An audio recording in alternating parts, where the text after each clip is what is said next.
유럽 지방 성도 여러분, 얼마나 힘드십니까? 오늘 유럽 지방 부스러기 묵상은 네덜란드 헤이그에서 전해드립니다.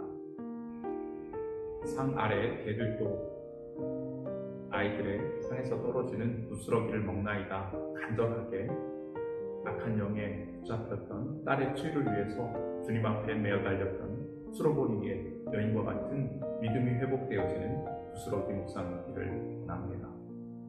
한국의 소외된 지역 또 농촌 지역에 아이들을 돌보는 공부방이 있었습니다.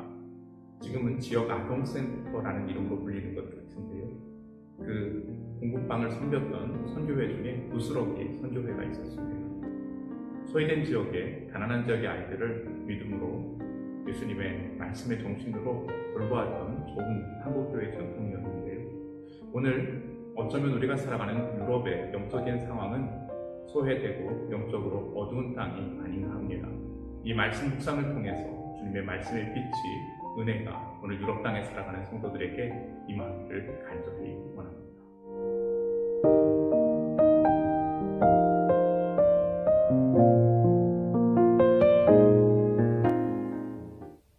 구약 성경에는 수많은 이스라엘의 왕들의 이야기가 나옵니다. 여러 삶의 배경과 여러 가지 일들을 했지만 그들의 삶을 정리함은 단 두 가지입니다. 하나님을 사랑하고 하나님의 마음을 합했던 다윗의 길을 걸어갔는가, 아니면 하나님을 배반하고 우상을 섬기며 아합의 길을 걸어갔는가, 그 두 가지로 평가하고 있습니다. 오늘 그 왕들의 이야기 가운데에 요아스를 함께 생각하며 묵상하고자 합니다. 요아스와 뗄래야 뗄 수 없는 사람이 있습니다. 그를 양육하고 왕으로 세웠던 제사장 여호야다입니다. 이들은 무너진 예배를 회복하고 무너진 성전을 보수한 사람들입니다. 하나님을 향한 열정이 있었던 여호야다는 하나님 앞에서 신실했고 훌륭한 인물이었습니다. 그가 죽고 왕실에 묻힐 정도로 이스라엘 사람들이 사랑했던, 유다의 백성들이 사랑했던 사람입니다. 아합의 길을 걸어간 아달랴가 권력을 잡고 유다 왕들을 죽일 때에, 그 나라를 장악하고 어둠과 공포의 시대를 열었을 때에 6년간 요아스를 성전에 순경하며 양육했습니다. 이 일은 들키면 죽는 일입니다. 용감한 믿음의 용감함으로 결단하고 그는 이 일을 행하고 있습니다. 목숨을 건 행동이었습니다. 때가 되자 분연히 일어나 요아스를 왕으로 세우고 아달랴를 처단합니다. 그는 개국공신이 된 거예요. 당연히 누릴 수 있는 개인적인 이익들이 있었겠지만 그는 제사장으로서 성전 예배를 세우고 유다를 하나님의 나라로 세워가는 참된 개혁에만 매진합니다. 자신의 욕망, 이익을 챙기는 사심을 버리고 위기에 빠진 유다를 하나님의 나라로 회복시키는 그 일에 집중한 인물이었습니다.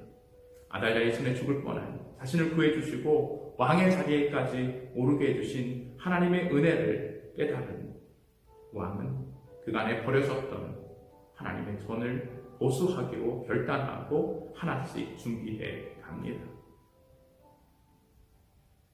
방치된 성전을 회복시키는 것, 보수하는 것, 그것이 하나님과 다윗 왕과의 언약에 충실한 왕으로서, 하나님을 사랑하는 하나님의 마음으로 합한 왕으로서 첫 번째 일임을 고백하고 그 일을 행한 것입니다. 그가 그토록 성전을 사모한 이유는 어디에 있을까요? 그는 7년 동안 성전에 숨어 살았습니다. 어린 시절의 모든 추억은 성전 안에 있었을 거예요. 답답했던 시절 성전에서 보냈고, 그의 영광스러운 왕이 되는 그 순간도 성전에서 직임직을 갖게 됩니다. 성전을 잘 알고 있었고 성전에 대한 사랑이 있었던 요아스였던 것이지요. 그래서 아달랴에게 파괴된 성전을 빨리 보수하고 싶었던 것입니다. 백성들의 자발적인 헌신과 기쁨의 헌금을 통해서 성전은 보수되고 있습니다. 하나님으로부터 은혜와 사랑을 크게 입은 사람은 하나님의 성전을 사모할 수밖에 없습니다. 그곳이 바로 하나님의 특별한 보호를 입었던 하나님을 만난 곳이기 때문입니다. 사도 바울은 우리에게 이렇게 선포합니다. 우리가 우리의 마음이 우리의 삶이 하나님의 성전이라고 말씀합니다. 고린도서 3장 16절 말씀입니다. 너희는 너희가 하나님의 성전인 것과 하나님의 성령이 너희 안에 계시는 것을 알지 못하느냐. 하나님의 성전된 우리 안에 혹시라도 다른 것을 선호하는, 하나님보다 더 원하는 것들이, 우리의 마음이 우상의 거짓된 신들이 우리 안에 있는지 돌이켜보며 내 욕심으로 우상으로 파괴된, 무너져된 것들 온전하게 다시 보수되고 회복되어지기를 간절히 원합니다. 하나님의 성전인 우리의 마음과 생각, 삶, 날마다 보수해야 합니다. 오늘도 하나님의 말씀과 기도로 우리의 삶이 온전하게 보수되어지기를, 성전으로 세워지기를 축복합니다. 가장 중요한 일입니다.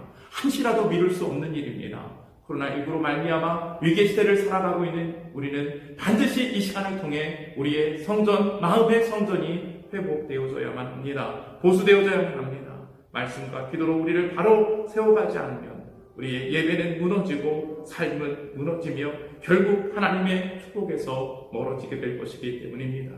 오늘 여러분 말씀과 기도 속에서 우리의 삶이 항상 구별되어지고 거룩하여지는 주님의 백성들이 되시기를 축복합니다. 하나님을 향해 나아가는 예배가 회복되어지고 주님의 은혜와 복이 많은 복된 삶이 되어지시기를 주님의 이름으로 축원합니다.